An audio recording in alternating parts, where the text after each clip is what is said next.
So I'll go ahead and call this July 31st. Sorry to my colleagues for having a committee hearing right before the August recess, but we did get it in before the August recess.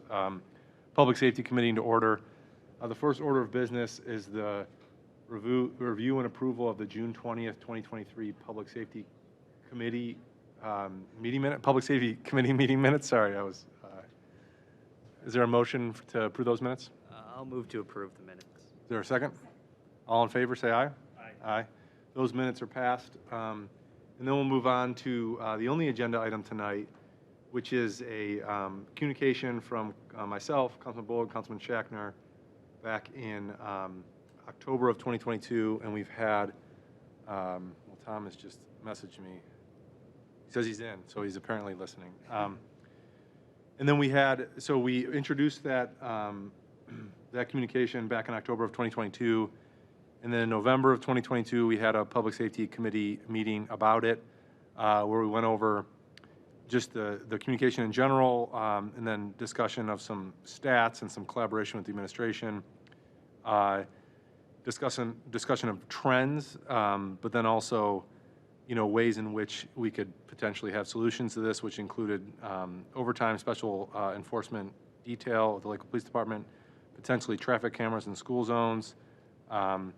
And so we had a robust discussion at that meeting. And then in January 17th of 2023, we also came back to discuss this issue. And at that point, we had a little bit more data to kind of base our discussion, understanding that it was just a snippet of data. It wasn't a robust set of data.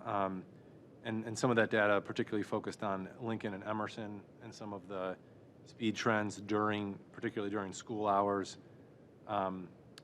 My notes might not be completely accurate, but I think it said that 25% in Lincoln were going over 30 miles per hour during school hours, and it was something like 27 or 30% in Emerson were going over 30 miles per hour in the school zone.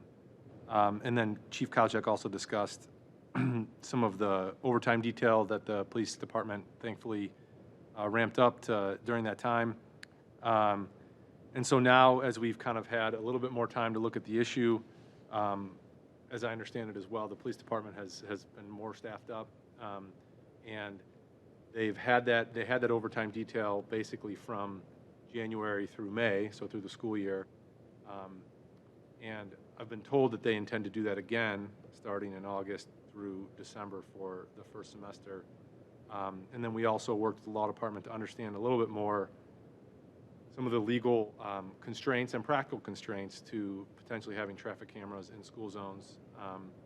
And the law department has done really good work in advising us as to kind of what procedural burdens we would need to meet in order to implement something like that. But obviously, that can't be a council-directed exercise. It has to be collaborated with the administration, and also has to be kind of grounded in data, that it's the right decision to make and it's the right thing we want to do. So for my colleagues, is there anything else that you think I missed in kind of summarizing where we've been? No? No, I think you covered.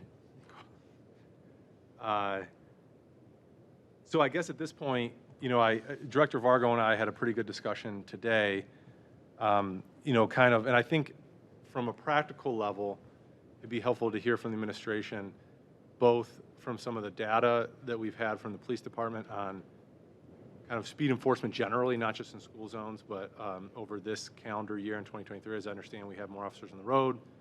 We have more ability to do speed detail. And then also some of the constraints and possibilities with traffic cameras in school zones. So, Director Vargo, I don't know if you want to start out and kind of talk to the committee about that. Thank you, Councilman. We can follow that roadmap. We can have the chief talk about the enforcement initiatives, as you know, and as you commented on correctly. In response to the letter of October of last year, the administration did act, implementing the overtime detail for the police officer. That was one aspect of it. The second aspect was an increased focus on speed enforcement by the police, and that has yielded results, significant results in terms of citations issued in school zones and throughout the city. and Chief Fisher will give you those results if that's okay with you. Also, you mentioned some of the practical limitations and legal limitations with speed cameras. Mr. Crossman has done the research. He was the author of a memo that we have drafted under the under attorney-client privilege. If it's okay with you, I don't want to get out of your order, but Mr. Crossman can start with a summary of his memo, and then we can go to the data. I think that makes the most sense with your permission, Councilman. Yes, and I'd like to thank Mr. Crossman. You know, it's obviously privileged communication, but I know being counsel for organization, what it takes to do the research, and I can tell it was thoughtfully done, and just appreciate the effort. So I know lawyers aren't often appreciated for the legal research, but I want to let you know that I appreciate it. And I'd like to hear what you can share at a public meeting, what you've gathered from that research. Thank you, Mr. Chairman, and thank you for those kind words. Appreciate it. So our charge in the law department was just to investigate, you know, what would be required from state law perspective to implement a traffic camera program, and I set that out in the memo along with some practical considerations to consider for council to consider as you consider the possibility of the program. As you can tell from the statutory language and sort of the statutory history and the legislative history, and also the litigation history over the statute, these programs are quite contentious, just to put it simply. They were the subject of targets by the legislature dating back from when they first implemented the programs locally across the state. There was a 2015 initiative to sort of curtail the ability for local governments to do this. In 2019, the legislature implemented additional restrictions along with a local government offset, which further hampered local government's ability to implement these programs, particularly to get at local governments that were abusing traffic cameras and using it as a money grab. As you examine the memorandum, you can tell that there's quite extensive requirements to implement a program, a compliant program, and potential pitfalls for not doing so. Pitfalls in terms of litigation or just, you know, running afoul of the local judge in the case of Newburgh really recently. If you saw, there were some issues locally reported that traffic tickets were not being filed in court properly by the vendor or by the village. Well, I'm not sure who was responsible there, but got in some hot water there. So it's important to consider all of the steps that would be required to implement the program, and also the steps that would be required to maintain a compliant program, including reporting data to the state of Ohio, the tax department, which does result in a local government offset. So I'm happy to, that's a very broad overview. I'm happy to go into more detail as you require. Any questions from my colleagues? Thank you. Sorry I'm late. I'm catching up here. Was this, the memo, was that just sent to the committee? It was, and I can forward it to the rest of the council, understanding that it's attorney-client privilege. Okay, thank you. And from a high level, Mr. Crossman, just so I think it's healthy to talk about in the public sphere, is that there are requirements, but the requirements that are a little bit more directive of staff, like actually having law enforcement present at the camera and then doing a traffic study, those are the ones that the court has struck down, right? I mean, generally. Correct. In 2015, the legislature essentially attacked this program by adding additional requirements. The officer present requirement was added. There was a speed tolerance requirement added. So, for example, you could not ticket until someone was X miles over speed limit, depending on where the camera was implemented. 6 mile an hour at least over in a school zone, 10 miles over in a different area. And then the safety study requirement. There was some litigation over that. The city of Dayton ultimately prevailed at the Ohio Supreme Court, and the court invalidated a couple of components of the statutory scheme, including the officer present requirement. It also invalidated the 6 to 10 mile an hour sort of tolerance levels, and it invalidated the safety study requirement. That said, I think some of those types of components, because they're still on the books, even though the legislature did amend the statute in 2019, they left that stuff in there. So anybody that is going to look at the statute is going to expect that those components, maybe not necessarily officer present, but certainly the speed tolerances, and some of the jurisdictions that do run these programs do still use those speed tolerances, and also do conduct safety studies so that they have real data to rely on before implementing a program.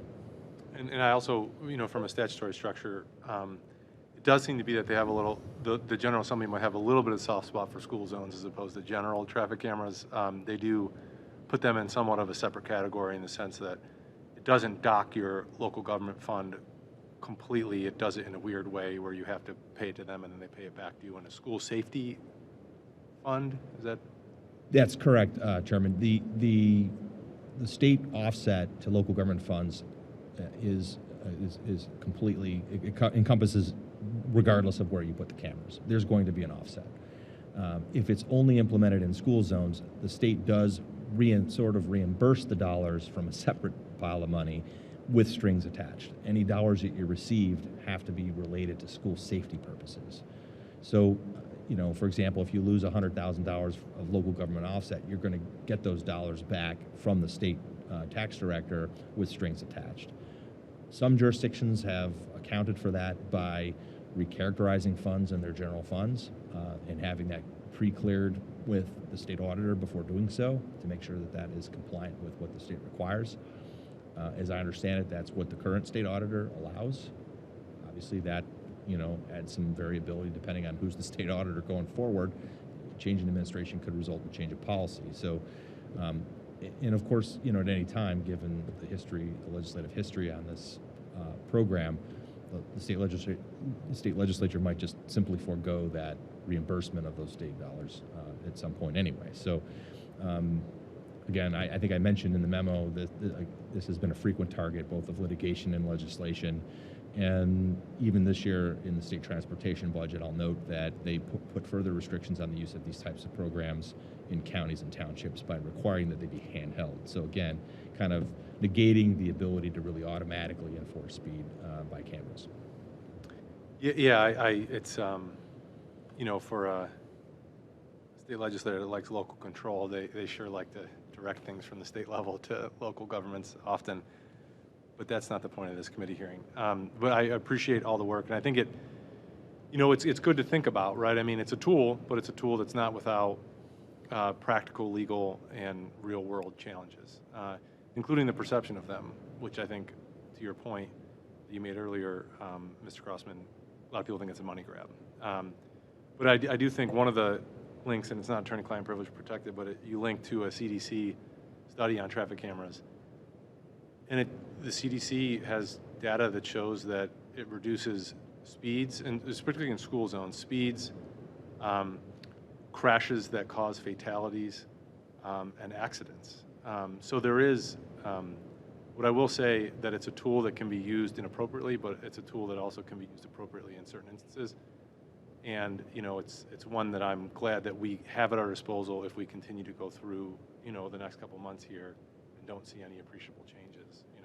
If I may add, Chairman, the CDC study I did cite there, I thought it was important to set that out there so people saw it. But of course, it's data that's presented in a vacuum. They don't have the context that the programs would operate in Ohio, so they're not really reflecting on what the restrictions would be in Ohio, for example. And the other thing I would mention is that, traffic camera tickets are primarily going to be borne by the folks that live in the city. So it's going to be essentially an additional tax on someone that they get a $200 ticket in the mail 2 or 3 weeks later. So it's something to keep in mind when you're evaluating, the utility of it is, on one hand, you might get the value of speed reduction. On the other hand, you might upset residents as well. So just something to keep in mind. Yeah, and I've said, and I'll say it again, someone wants to come and stand at this podium and tell me that they want to speed through a school zone while a 6-year-old's walking to school, then they're going to do that, and I'm free to tell them I think they're wrong. And if I get voted out of office because of that, then my time in public service was what it was. Any other comments, Ms. Scheckner? Yeah, just a few questions. So if I understand the costs correctly, if you do it in a school zone, you don't have that requirement with the filing fee of putting in, of fronting the court costs and all that stuff when it's in a school zone, right? That's correct, Councilman. The advance deposit is required. It's waived for school zone tickets. All right. But for, of course, if it's anywhere but a school zone, it's not.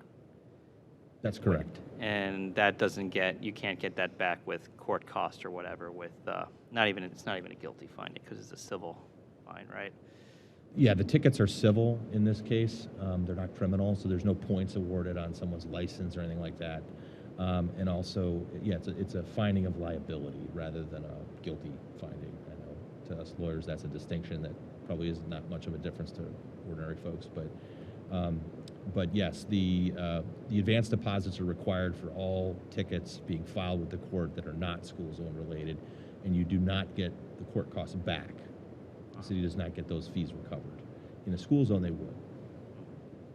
I mean, I kind of look at,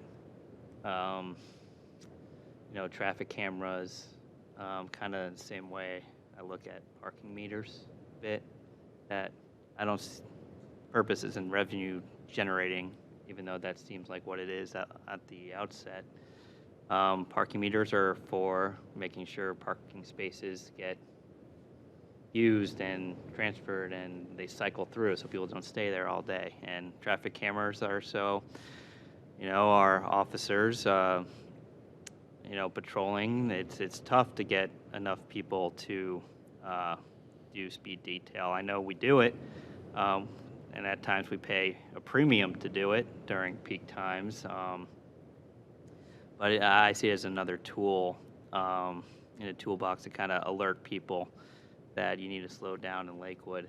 And if the avenue is, heck, we want to do it in school zones because there's a different cost component, we at least don't have upfront costs, I'm for that. But I'd be supportive of doing it in problem areas that aren't school zones. I know Warren, we've had issues, and especially on that one corner where we have put some money behind putting signage up there and barriers on that curve because people come in, take it too fast, and they crash into those two houses that are right there. So anything, and I mean the signage warning people in the warning period, I think, Mayfield just completed or almost done with their trial or warning period. It's Mayfield Road. I think it was- Mayfield Road, right. Yeah, just completed that. So I think it does a service to everybody, and they can't get from one place to another, and it takes them a little 2 minutes, 3 minutes longer. I'm fine with that. If a resident gets it, if it's mostly residents that are ticketed, well, it's a good way to train residents to, better respect their fellow neighbors there. We have a lot of kids walking around.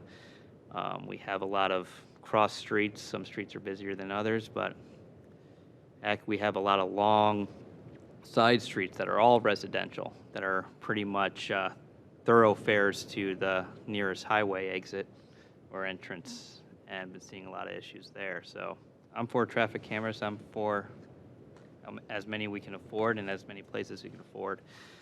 But I think thank you for the analysis. It was very helpful in getting the full context of the statutes and the case law as it stands now, in terms of, and I'd be slightly interested in if hypothetically members of council wanted to move forward with some sort of program. Is that, I know, I think through your research you may have explored and spoken with other municipalities that have implemented that. Have those commonly come through a mayor's initiative or an administrative initiative? Have they been initiated by council through some sort of ordinance statutory regime, or is that something that more so comes from a policy standpoint, comes through, the contracting, the bids, and council pretty much provides the authority to contract with those third parties that do run those cameras for the most part. I'll try to answer the question. I think there was a question. yeah. I hope there was a question in there. To answer your question about where does the sort of authority come from to install cameras, I can't. I have not done that deep of an analysis. That would require going to each of the cities and trying to find the resolutions or ordinances. And even still, I don't know that I would know if it was proposed by the mayor, the council, or what have you. So that might be a tough question to answer. You touched on a topic that I hadn't covered yet, but it's addressed in the memo, is that all of the municipalities, certainly in Cuyahoga County, probably I would say throughout the state, use an outside vendor to operate their program. They install the cameras, they issue the tickets with support from the municipality, because there has to be a law enforcement officer that signs off on the ticket. There's going to be a contract. I have not reviewed any contracts by any of these vendors, to see what the ins and outs of it are. My hesitation in terms of engaging in contracts would be knowing the legislative history and the litigation history of these programs, what the city might get stuck with if the program were to be eliminated by the state, for example. So that's something to keep in mind throughout the investigation of the contract. And also, what is the city receiving relative to what the contract requires the vendor be paid for their services, and in terms of the, not just the fee to operate the program, but also what kind of recapture there might be for the installation of the cameras, which I understand are pretty expensive. My understanding from what I've been told is that each of those cameras cost about $40,000 to $50,000. So you can imagine that they're going to want their recovery of their investment. So.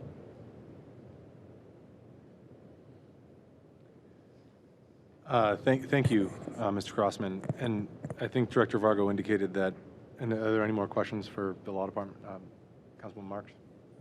Thank you. Thanks, Mr. Crossman. I appreciated you sending the memo too, so we could read that before the meeting. I know myself, whenever I've encountered a camera, I'm very conscious of my speed, especially in Lindale. I'm sure we all are.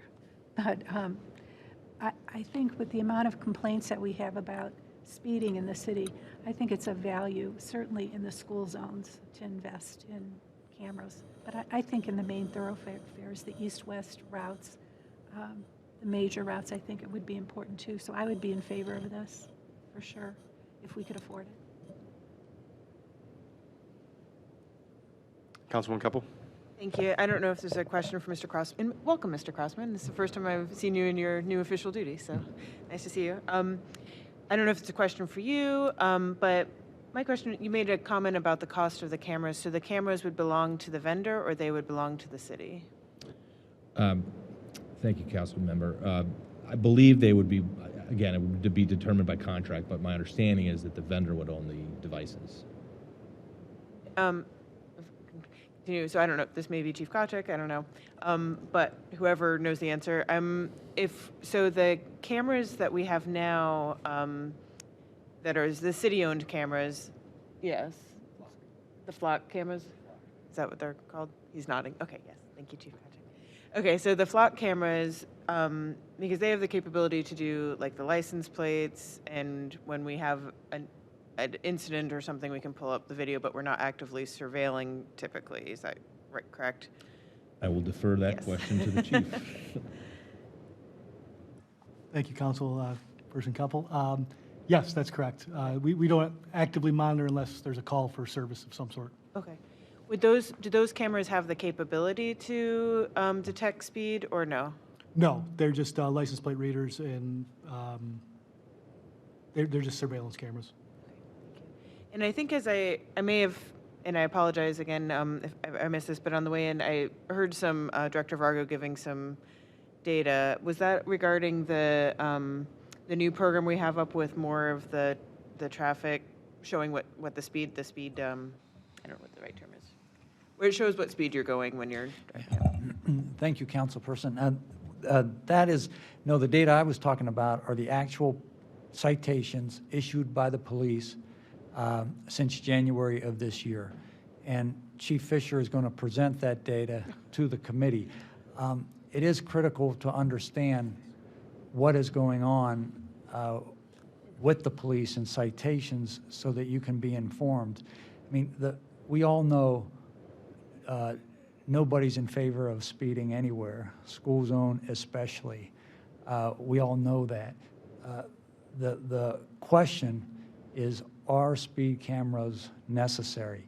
Because there are burdens, there are costs, there's public imposition. So the question that we all face, the administration and council, all of us, is, are they necessary? And that question is informed by the data and by the policy directives that are in place now and that can be put in place in the future and continued. So I'll address other questions, but when we can get to the data from Chief Fisher, I think it's important to hear and to factor in. Thank you. And I apologize, Chief Fisher. I called you Chief Kochek. Habit.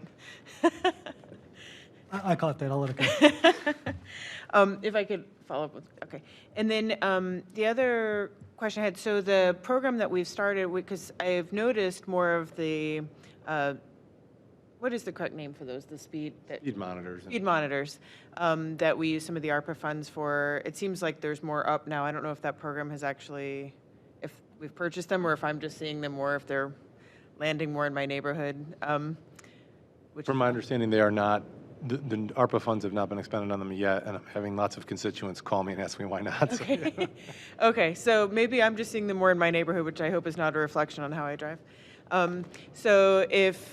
But with those, so the ones we have, do they currently report, because I know the ones we were talking about with the ARPA funds would be reporting to a cloud service to give us data about how much they're tracking that speed, without citations, but just to give us that data. Or the ones we have, do they currently report to the, thank you, okay, thank you, Director. Good evening, everyone. Yes, the speed signs that we do have currently do track speeds, they track volumes, and they do report them to the cloud.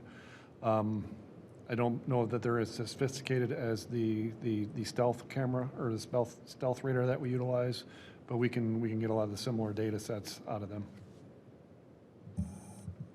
So, Mr. Chair, I bring that up just because I think that can also be a good source of data for us with, we look at what we have and then as we gather those new ones too. And could, if this program were to be implemented, would be a great way to see where they might be needed the most. Yes, and I think the next step would probably be to go to Chief Fisher and hear some of the data on traffic citations. And to your point, though, and this is a conversation I thought a lot about today, traffic citations being up show an effort by our police department to enforce speed enforcement, and that's a good thing. And that's one data set that we can see that they are more active. But speeds are what is ultimately the issue, right? So do you have data to show that it's affecting how fast people are going in school zones or in neighborhoods? And I think correlating those two things will let you know whether or not traffic cameras would be helpful. So Chief Fisher, I'd be interested to hear some of the data points from this year in speed enforcement. Thank you very much, Chairman.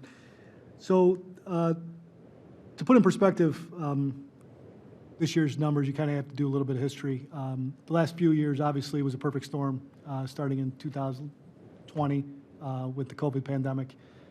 Pretty much, I don't want to say eliminating traffic stops, but greatly reducing traffic stops. Combine that with the, no other term for it, max exodus of police officers, not only here, but pretty much nationwide. It was a perfect storm for traffic enforcement to really suffer.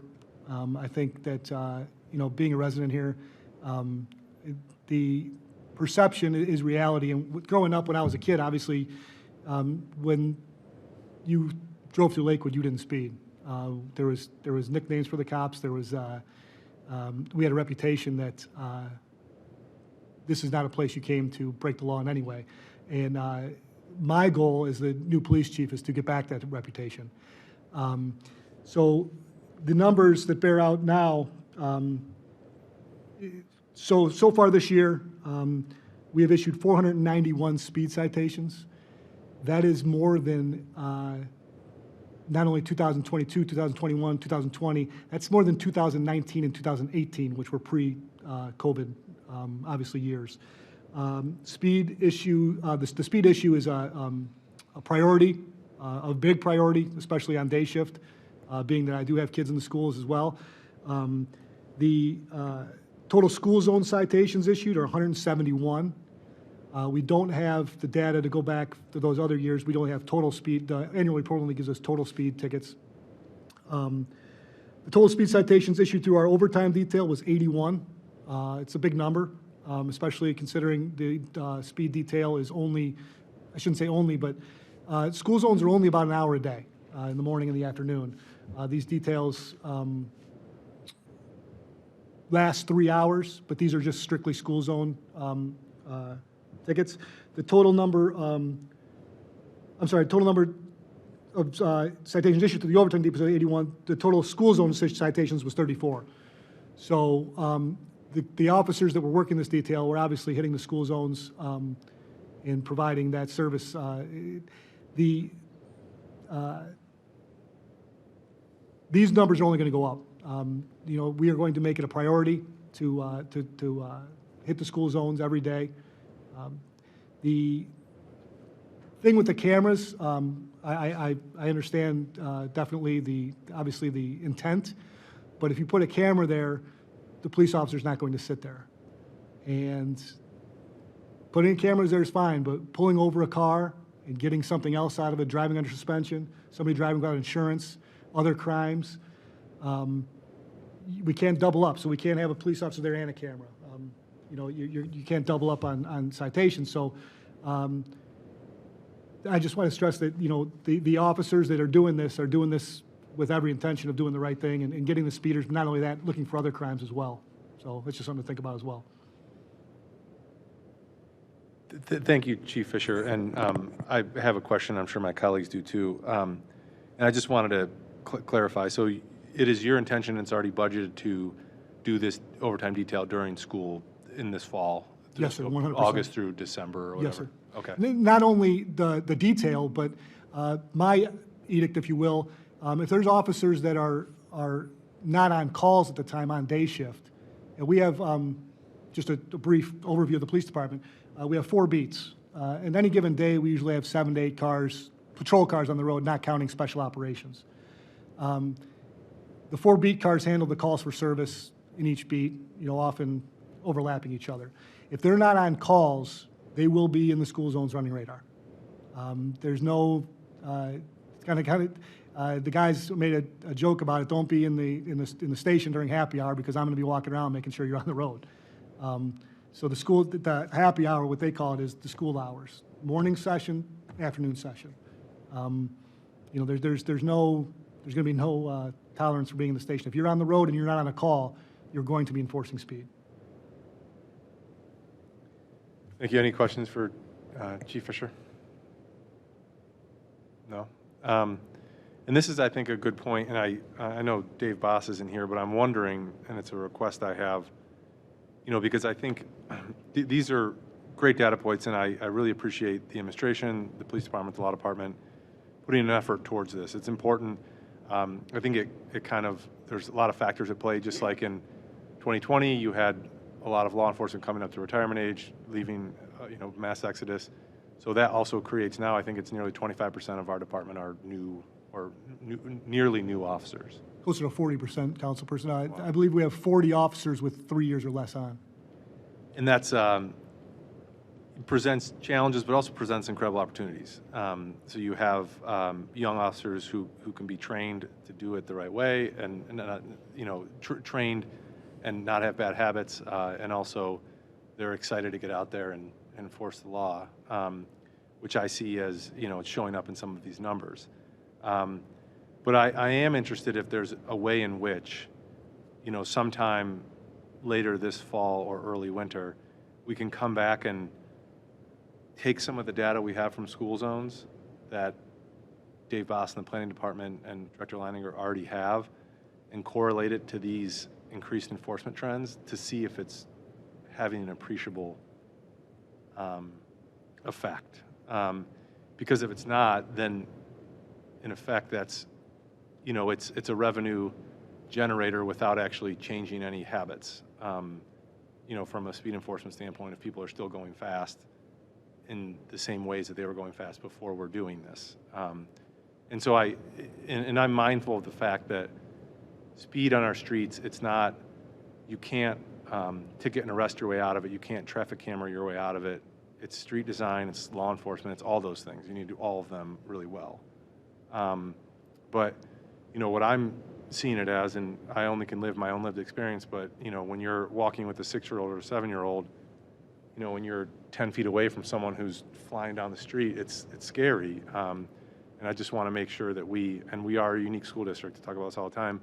There are no buses. Every kid in this city, you know, has to walk to school or have their parents drop them off. And I think we actually have more kids walk home from school than walk to school, because parents drop them off, you know, when they're going to work, but then there may be time that they can't get to the school at 3, so they just walk home. So I just want us to be mindful of that. And even though they're not voters, we need to do our best to protect them. So is that something that the planning department would be willing to do, so we could at least have some speed data, not just citation data, to kind of see that what we're doing is having an effect? Yeah, Mr. Chairman, absolutely. The chief and I have already had conversations with the mayor, law department, about different ways we could set up ways to monitor and bring data-driven decisions to this, along with the efforts of our police department. So there's a few different ways we can do that. We just need to narrow down and decide what's the best way to make sure we're getting the best data and the best results out of it that we can. Great, because I think that's, you know, I understand everything that Mr. Crossman and Mr. Fargo told us about traffic cameras. I do think some of the commentary is a little bit policy-based, which is, you know, squarely within council and public safety director, the mayor, and the police chief to implement, and it's just a decision of what we want to do from a policy standpoint. And I do think that it's worthwhile to get the right data to see if the tools that we're using are having an effect or not. And if they're not, and if we don't see an improvement, I'm all on Councilman Shackner's train about, you know, doing what we can to see if we can't get cameras in certain areas to make sure that because part of this is perception as well. I've talked about this, that even having in the newspaper that Lakewood's talking about traffic, you know, speed enforcement, that makes people think twice about speeding. Seeing increased citations from, you know, our folks at the police department makes people think twice about speeding. Discussion of traffic cameras, even if they're only in some school zones, but you see the sign when you come into Lakewood that says traffic laws are photo enforced here. People think twice about speeding. I think all of those things help. So that's where I'm coming from. Any other comments from my colleagues on this point? No? Anything else from the administration?